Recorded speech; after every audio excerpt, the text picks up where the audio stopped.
ಕೈ ಸರ್ಕಾರಕ್ಕೆ ಸಂಕಷ್ಟ ತಂದ ಸಚಿವ ತಿಮ್ಮಾಪುರ್ ಲಂಚ ಪ್ರಕರಣದಲ್ಲಿ ತಿಮ್ಮಾಪುರ್ ರಾಜೀನಾಮೆಗೆ ಪಟ್ಟು ಹಿಡ್ಕೊಂಡು ಕೂತಿದ್ದಾರೆ. ಈಗ ಕೈ ಸರ್ಕಾರಕ್ಕೆ ಸಂಕಷ್ಟ ತಂತು ಸಚಿವ ತಿಮ್ಮಾಪುರ್ ಅವರ ಈ ನಡೆ.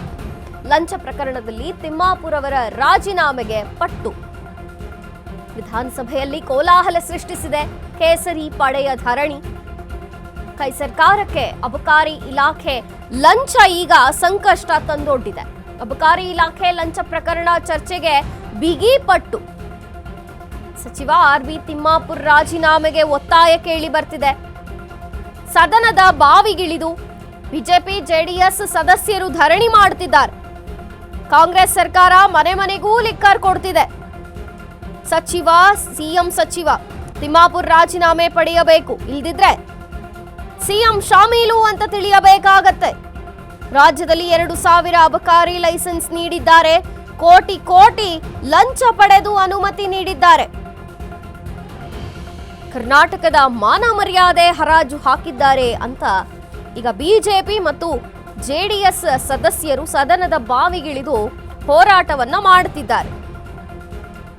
ಲಂಚ ಪ್ರಕರಣದಲ್ಲಿ ತಿಮ್ಮಾಪುರ್ ಅವರ ಹೆಸರು ಏನು ಕೇಳಿ ಬಂತು. ರಾಜೀನಾಮೆಗೆ ಈಗ ಪಟ್ಟು ಹಿಡ್ಕೊಂಡು ಕೂತಿದ್ದಾರೆ ವಿಪಕ್ಷಗಳು. ವಿಧಾನಸಭೆಯಲ್ಲಿ ಕೋಲಾಹಲವನ್ನ ಸೃಷ್ಟಿಸಿದೆ. ಕೇಸರಿ ಪಡೆ ಧರಣಿ ಮಾಡ್ತಿದೆ. ಕೈ ಸರ್ಕಾರಕ್ಕೆ ಅಬಕಾರಿ ಇಲಾಖೆ ಲಂಚ ಈಗ ಸಂಕಷ್ಟವನ್ನ ತಂದೊಡ್ಡಿದೆ. ಎದ್ದು ನಿಂತರು ಕೂತ್ಕೊಳ್ಳಿ, ಇಷ್ಟನೇ ಕೊಟ್ಟಿದ್ದೀರಿ, ಅವಕಾಶ ಮಾಡಿಕೊಡಿ, ನಾವು ಚರ್ಚೆ ಮಾಡ್ತೀರಿ. ಅದಾದ್ಮೇಲೆ ಮುಂದೆ ಕಾಂಗ್ರೆಸ್ ಸರ್ಕಾರಕ್ಕೆ ನೀವು ಮಾತ್ರ ನಾನು ಮಾತಾಡ್ಲಿಕ್ಕಿಲ್ಲ.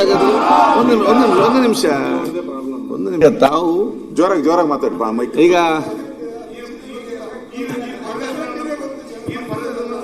ಮೆಲ್ಲ ಅಧ್ಯಕ್ಷರೇ, ನೀವು ತುಳುನಲ್ಲಿ ಮಾತಾಡ್ತೀರಾ. ಆ ವಿಡಿಯೋದಲ್ಲಿ ನಿಮ್ಮ ಇದು ಇದೆ, ಮಂಗಳೂರವರು ಬಹಳ ಸಜ್ಜನರು ಅಂತ ಇದೆ. ಆ ವಿಡಿಯೋ ತೋರಿಸ್ತೀನಿ ನಾನು. ವಿಡಿಯೋದಲ್ಲಿ ಬಂದಿದೆ. ಈ ಅಬಕಾರಿ ಹಗರಣದಲ್ಲಿ ಅವನು ಹೇಳ್ತಾನೆ, ಇನ್ಸ್ಪೆಕ್ಟರ್ ನಾನು ಮಂಗಳೂರನು ಸಚ್ಚಾರಿತ್ರವಂತ ನಾನು ಅಂತ ಹೇಳ್ತಾನೆ. ಅದಕ್ಕೆ ನೀವು ಕರೆಕ್ಟ್ ಆಗಿ ಈಗ ಹಾಗೆ ಮಾತಾಡಿ. ನೀವು ಹಾಗೆ ಮಾತಾಡಿ. ಸಚ್ಚಾರಿ ಒಂದು ಯಶ್ಪಾಲ್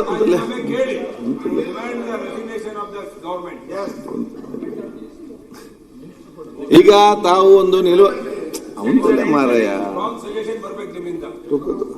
ಸಮಾಧಾನ ಈಗ ತಾವು ಒಂದು ನಿಲುವಳಿ ಸೂಚನೆ ಕೊಟ್ಟಿದ್ದೀರಿ. ಅದನ್ನು ನಾನು 69 ಕನ್ವರ್ಟ್ ಮಾಡಿ ನಿಮ್ಗೆ ಅವಕಾಶ ಕೊಟ್ಟೆ.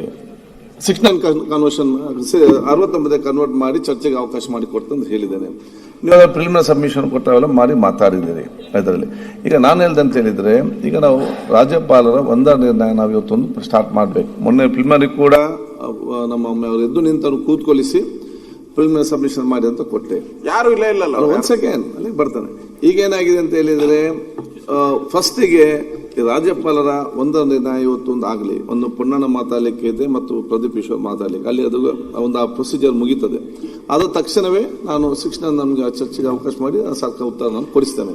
ಈಗ ತಾವೆಲ್ಲ ಅವಕಾಶ ಮಾಡಿ ಅಧ್ಯಕ್ಷ, ಮಧ್ಯಾಹ್ನ ಅವ್ರದ್ದಾದ ತಕ್ಷಣ ನಮಗೆ ಅವಕಾಶ ಮಾಡ್ಕೊಂಡು ನಾವು ಇದು ಪ್ರಸ್ತಾವ ಮಾಡಬೇಕು. ನಿಮ್ಗೆ ಗೌರವ ಕೊಟ್ಟು ನಾವು ಈ ಧರಣಿಯನ್ನ ವಾಪಸ್ ತಗೊಂಡ್ಕೊಡ್ತಾ ಇದ್ದೀರಿ. ತಿರುಗಿ ನೀವು ಮಾತು ತಪ್ಪಬಾರ್ದು. ಆ ಕಡೆ ವಾಲ್ಬೇಡಿ, ಸ್ವಲ್ಪ ಈ ಕಡೆನೂ ವಾಲಿ ಅಂತ ಹೇಳ್ತಾ ಯೋಚನೆ ಕೊಟ್ಟಿದ್ದೀರಿ. ಅವಕಾಶ ಮಾಡಿಕೊಡಿ, ನಾವು ಚರ್ಚೆ ಮಾಡ್ತೀರಿ. ಅದಾದ್ಮೇಲೆ ಮುಂದೆ